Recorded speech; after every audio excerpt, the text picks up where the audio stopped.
Pasteur Marcelo Tunasi et Pasteur Joël Cabazel qui parlent de l'héritage de Dieu. Ils nous expliquent comment procéder pour avoir la vie éternelle après la mort. Écoutons. Nous devons vous prêcher la vie éternelle. C'est la seule chose que vous emporterez de l'autre côté.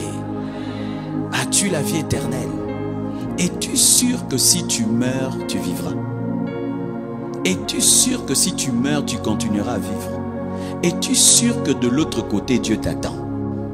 Oui, toi, l'héritage, c'est bien t'habiller. C'est tout. Dieu donne les habits. Toi, l'héritage, c'est Dieu donne les visas. Toi, tout ce qui t'importe, c'est le mariage. Toi, tout ce qui t'importe, c'est l'argent, le travail. La vie éternelle, tu n'en as que faire. Alors que la plus grande pondération du cours, c'est la vie éternelle. Ne vous réjouissez même pas de faire des miracles, de chasser les démons, mais réjouissez-vous d'une chose, que vos noms soient écrits dans le livre des vies. Lorsque tu commences à connaître les priorités dans la vie chrétienne, tu n'as plus besoin qu'on t'exhorte. Parce que toi-même tu sais, qu'entre mon orgueil et demander pardon c'est plus important que mon orgueil. Tu peux dire ça ne m'amènera nulle part. Mais ça va m'amener au ciel. Ça, ce sont des bêtises. Ça, c'est important. Ça, c'est un passe-temps. Ça, c'est sérieux. Quiconque est né de nouveau, même s'il est né de nouveau hier, il sait de quoi je parle. Mais si tu ne comprends pas, aujourd'hui, donne ta vie à Jésus, qui devienne ton Seigneur et ton Sauveur. Laisse-le bouleverser ta vie de sorte qu'il y ait un passé et un présent. C'est alors que tu auras un futur. Car si tu n'as pas un passé et un présent, pas de futur. Et s'il y a un futur, c'est l'enfer.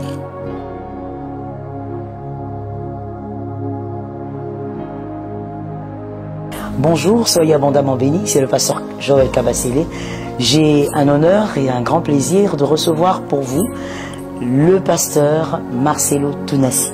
Bonjour pasteur, comment allez-vous? Gloire à Dieu. Pasteur, c'est un honneur de vous recevoir et vous êtes une bénédiction pour le corps du Christ. Aujourd'hui, vous avez parlé à Exode 7 d'une thématique assez intrigante. Vous avez dit on peut être héritier, mais il y a des conditions. D'après vous, quelle est la condition la plus difficile qu'aujourd'hui les chrétiens ont du mal à vivre pour justement hériter leur héritage? Ça dépend d'une personne à une autre. Oui. Certains arrivent facilement à souffrir avec Jésus, mais pas à travailler dur. D'autres ont un problème seulement de révélation de qui ils sont. Exactement. Alors, ce qui fait que tout est important, mais tout dépend de la maladie d'une personne à une autre. Oui. Mais si je peux parler par mon expérience, c'est la maturité, grandir. D'accord. Les gens prennent trop de temps, bébé. Parce qu'ils supposent que les années dans le Seigneur sont un signe de maturité. Oui. Alors que les Juifs ont tourné en rond pendant 40 ans dans le désert sans être capables d'aller en Canaan. Exactement. Donc c'est la maturité, le plus grand problème. Grandir, devenir fils pour hériter. Et vous pensez que cette responsabilité est à imputer à qui? La personne ou à l'Église? Il est partagé des deux côtés. D'une part, ce sont les enseignants de la parole qui donnent trop le lait, qui ne donnent pas les os, qui prêchent toujours les mêmes choses. Tu vas te bénir, tu vas t'élever, sans parler des conditions, des principes. L'enseignement, les enseignants, les docteurs de la parole qui n'élèvent pas le niveau de la parole, mais aussi les chrétiens qui aiment la facilité, qui aiment circuiter le plan de Dieu, qui ne se donnent pas même la peine de lire la Bible, de développer une intimité personnelle, d'entendre Dieu eux-mêmes. Exactement. Parce que nous, qu'est-ce qu'on faisait? Lorsque tu ne reçois pas la nourriture à l'église, tu la cherches. Exactement. J'étais tout le temps dans des bibliothèques, j'étais tout le temps en train de demander des CD, des enseignements. Et aujourd'hui, avec le monde de l'Internet, il y a trop de distractions sur Internet, alors qu'ils peuvent grandir sur Internet aujourd'hui. Ça, c'est vrai. Quelqu'un qui veut grandir, connaître à tout ce qu'il faut, plus que même certains étudiants en théologie. Exactement. Tout ce qu'il faut pour grandir, donc c'est partagé. Et est-ce que vous croyez, comme certains prédicateurs, qu'il y a un message de ce temps? Qu'en ce temps-ci, l'Église devrait apporter un message précis? Sur le plan eschatologique, nous devons tous préparer l'Église au retour de Jésus-Christ, parce que Jésus-Christ revient bientôt.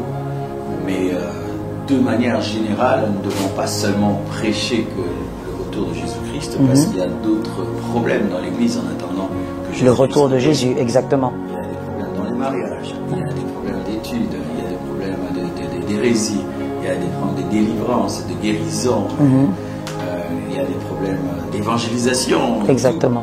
Donc, le message principal à la fin des temps, c'est Jésus revient bientôt.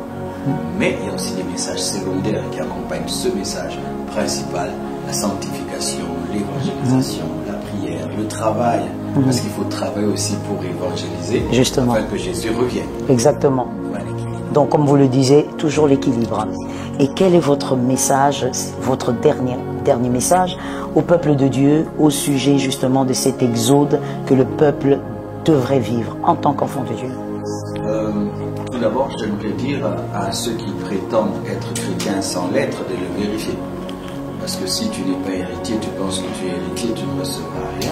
Exactement. Et de deux, nous devons savoir ceci, que nous sommes héritiers par grâce. Amen. C'est vrai qu'il faut des œuvres, travailler, se sanctifier, mais c'est la grâce. Amen. C'est la grâce qui peut faire que le Créateur de tout puisse accepter qu'un être né dans le péché devienne son enfant adoptif. Parce que déjà se faire adopter dans la famille de Bill Gates, c'est dur. Exactement. C'est impossible. Oui. Être adopté dans la famille de Dieu, être aimé au même titre que Christ, c'est un miracle. C'est un miracle. Amen. Il faut savoir saisir la grâce et s'approprier par la foi. Amen.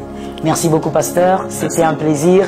Merci à vous. Que l'Éternel vous bénisse. Exode 7 continue et nous croyons que nous passerons de moments excellents. J'espère que comme moi vous avez été instruire sur la manière de procéder pour être prêt et profiter d'une vie éternelle après la mort, car l'Éternel Dieu dit dans sa parole que celui qui me loue et marche selon mes principes aura la vie éternelle. N'hésitez pas à vous abonner à l'ICAR et aussi à partager pour permettre aux autres de recevoir cette bonne nouvelle, car le royaume des cieux appartient à tout le monde qui décide d'accepter Dieu comme sauveur et leader de toutes choses qui existent sur terre et dans les cieux. Abonnez-vous et à très bientôt pour une nouvelle enseignement. Dieu nous aime.